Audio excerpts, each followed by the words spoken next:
Hi there. Today I want to talk about painting trees in our landscape painting, but I'm starting with this photograph of some trees to show you something.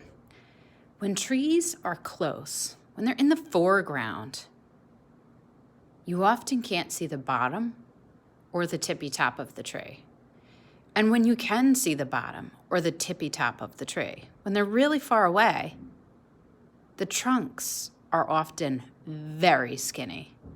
So when you're painting today, avoid really thick trunks unless your tree is very close. If your tree is very close in the foreground, then you need to make the bottom of the tree go right off of your painting, and the top will go right off the top. So be brave today when you're painting trees. Let's get started. Here's my landscape painting that I've been working on, and I have it on my board. The edges are taped off, and I've painted the sky, the faraway hills, mountains, some water, and I'm working my way down the painting, and now I've created the foreground, but I haven't created any trees in it yet, and that's where we're going to start today. So I'm going to show you two different types of tree. The first is like an oak or maple tree. And you want to think about your seasons if you're making this realistic. So I am doing kind of a summer scene. So I will have leaves on my tree. But if you don't want leaves on your tree, because it's a winter scene, consider that before you put leaves on your tree. So here we go. I'm going to start by painting a trunk. And when I do that, you want a really skinny trunk. And I take a lot of my inspiration from Sesame Street. Yeah, Sesame Street. And today's lesson is brought to you by the letter Y. So when you're painting your trees, they're often very skinny, and sometimes the trunks will split and look like the letter Y. And if your Y is a little wobbly, it's even better. Sometimes I even think about the letter V, and on the end of my Y, I'll start to add some more V's that get slowly smaller and smaller.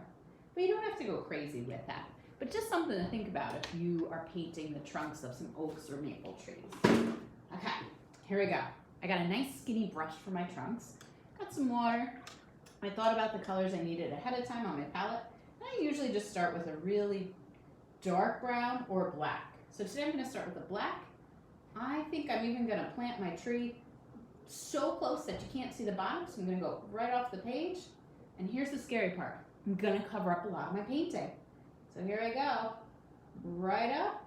And I often choose things to cover up that maybe I don't love. So if you have a cloud that's a little wonky, plant a tree in front of it. Here comes my V that will finish off my Y. And I am adding some water to my brush because that was kind of hard for me to do. But notice how skinny my trunk is. And maybe you create a couple little V's on top. A V, maybe there's a random one here, here, here. Don't be afraid to go right off the top.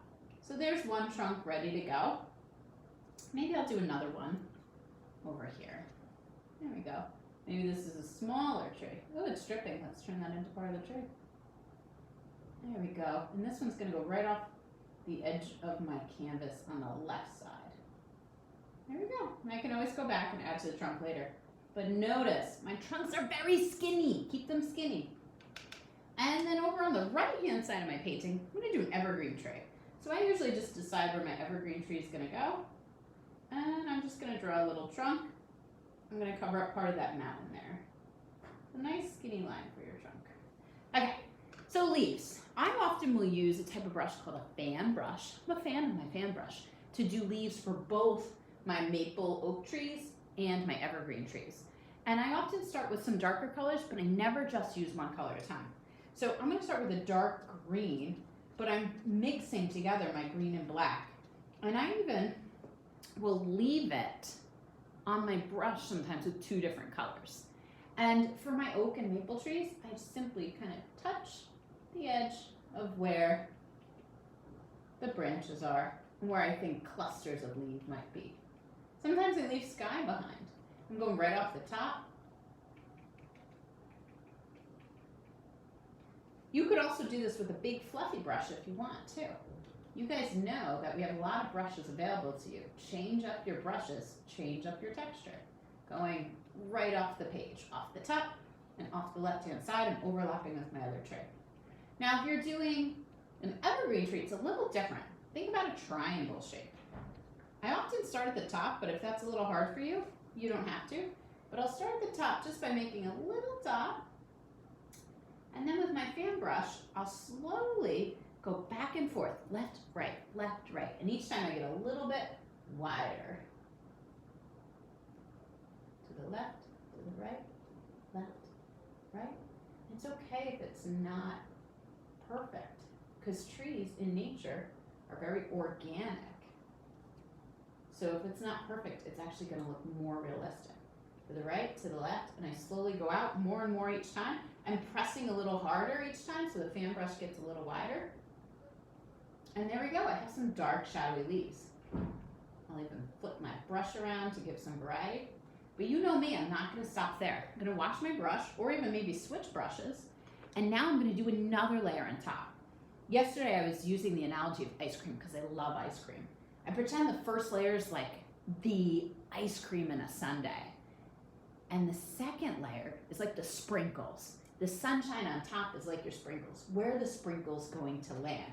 They don't cover up your ice cream. You can often see the ice cream through, but it's on the top more, and then it slowly towards the bottom, there's less and less sprinkles. So here we go, let's get some highlights. And I'm using much lighter greens now, maybe even some white. And notice, I do have a lot of greens going on, but maybe you're gonna do a fall painting. So maybe you don't have greens. Maybe you have a lot of reds or yellows or browns even. And I'm just kind of highlighting, doing some sprinkles on top of my leaves. But that's really important to get those highlights on top of the shadows. You want lots of layers of whatever color you're doing to show the sunshine as well as the shadows. And that's what really makes people believe that this is a place that they could go to. Same thing with my evergreen tree over here. And you can switch up the colors. Maybe my evergreen's gonna have some blues in it. And have fun, play around, use your imagination. And then maybe some yellows up top. Might have to turn your brush a little bit, the tippy top.